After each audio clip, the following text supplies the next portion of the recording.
Evening all. I want to talk about the Count Dankula case. In case you don't know what that is, Count Dankula is a YouTuber. He produces videos on YouTube, with a mix of comedy, gaming, reviews and gameplay, social commentary, jokes. He's also known as a shit lord, which is a particular style of humour. Popular with certain YouTubers where they're saying things that are provocative, challenging, sometimes crass, sometimes puerile. It's humour designed to push people's buttons. So anyway, he made this video where he trained his girlfriend's dog to do a Nazi salute. This came to the attention of the Scottish police, who charged him with hate crime, hate speech, under the hate speech laws. He went before a court, a very long court case, and he's been found guilty of causing gross offence. So this has naturally riled the free speech community, and we've got a to and from debate with people on the one hand who are free speech absolutists, who believe utterly in the principle. If you may not like Count Dankula as a person, you may not like his humour, but he has a right to produce his material. And on the other hand, people who say hate speech is not free speech, and that speech has responsibilities, and he might harm vulnerable people in our society with video of this content and nature. Now, my personal take on this is I don't know Count Dankula. I'd seen a couple of his videos before this happened, so I was aware of who he was, but I can't call myself a fan of his work. I haven't seen enough of it. What little I've seen, it didn't engage me that much. Maybe it's just different styles of humour, but certainly I don't think he should be stopped from doing what he does. If I don't find a Nazi saluting dog particularly funny, that doesn't mean I want him. A, I want him banned, and B, I want him hauled before the courts. Certainly not. And it's got me thinking, why do we take this dim view of free speech? Well, I say we, I mean people, mainstream public. Why are people taking such a dim view of free speech now? Whereas not that long ago, we were looking at cases in history, particularly recent history in the 20th century, where there were people went to trial. They were taken by court. The state wanted to ban certain things because they thought it was offensive, and we look back and we say how ridiculous. So, for example, Lady Chatterley's Lover, banned in the UK until 1967, or Lenny Bruce, the American comedian, had famously a reputation for being offensive in his home country of America. He was hauled before the court. He was arrested. He was charged with causing offence. His stand-up comedy tour in the UK in 1962 drew some outrage. It was considered very provocative to have him come to the UK and do a stand-up comedy tour. Later on in the 60s, there was Oz Magazine, which was a studenty, radical magazine designed to offend and push the boundaries of taste and decency. That went before the court. They tried to have that banned. It became a famous free speech case in the late 60s, early 70s. Frequently gets referenced. Look in Michael Palin's diaries about that. Sex Pistols, Never Mind the Bollocks album cover, that went to court in the 1990s. You may remember this, but there was an art gallery that wanted to display a pair of earrings made out of two freeze-dried fetuses. Did that cross the lines of decency and acceptability? Should that be shown in this art gallery? So we've had all this, and it goes right back. You can look at, I think, first modern case of censorship in a kind of modern industrial era, as possibly Igor Stravinsky's Rite of Spring ballet, which caused so much outrage, and riots occurred because of it, and there was talk about banning it. A few decades later, it's the piece of music that opens Yes concerts, and it's considered a great classic, a great piece of classical music. So why this shift? Why these cases? I'll give you one more. Charlie Hebdo. Remember when we all said "Je suis Charlie"? That even despite the awful massacre that occurred at their offices, and there were some people saying, well, they brought it on themselves. They should be more responsible. And a lot of people, myself included, everybody else, were going around saying "Je suis Charlie" and defending their right to be as offensive as possible because they weren't doing the things that the natural restriction on free speech, which is don't incite violence towards people, don't threaten people with physical violence, and don't slander and libel people, don't tell falsehoods about people that ruin their livelihoods and their standing in the community and their relationships and their families.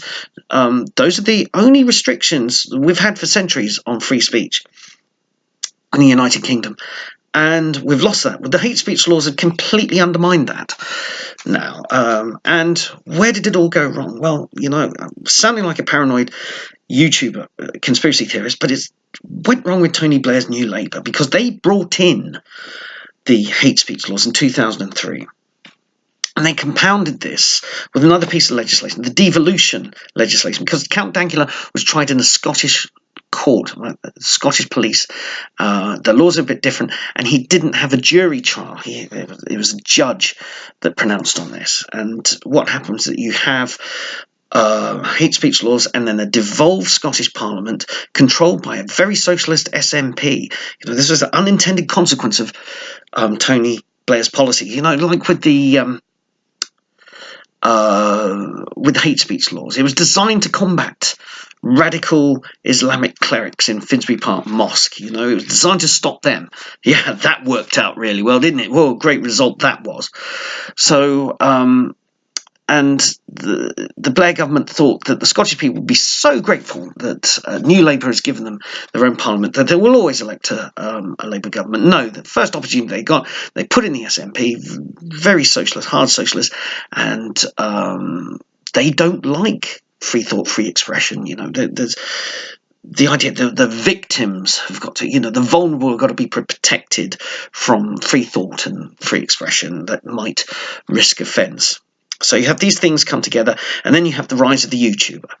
Now, I predicted this in the early 2000s because I'm older than dirt, and I felt that if you were a creative and you were knocking on the door of mainstream entertainment, as I and other writers that I knew and other actors and a film crew that I knew, we all wanted to get in. They wouldn't let us in, so we said, okay, the internet's here. This will be our distribution platform.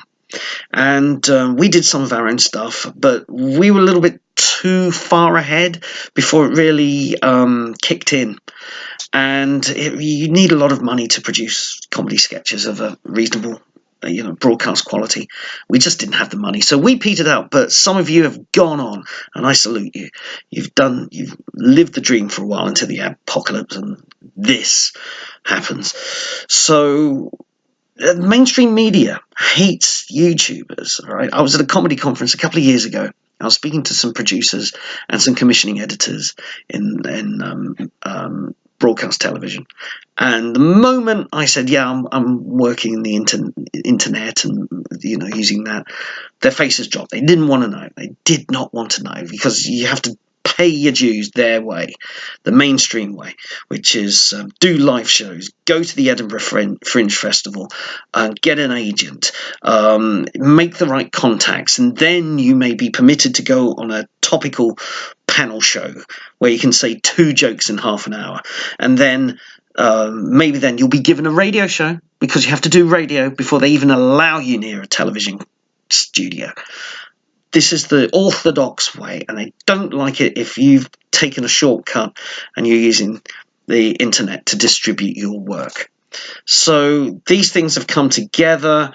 This is why we've got the Count Dankula case. It is an example that we have hate speech laws which have been endorsed by socialist and enforced by a socialist government, supported by a media that's sympathetic to the culture of vulnerability and victimhood, and keep those nasty wrong thinkers out of the media. And when this format on the internet becomes more important than broadcast television, they're going to strike back. So all these things have come together to make a perfect storm. Now, if you're a nice average person and you're looking at this case and you think, I hate that Nazi dog joke. How offensive, how crass. Look at that guy, that Dankula.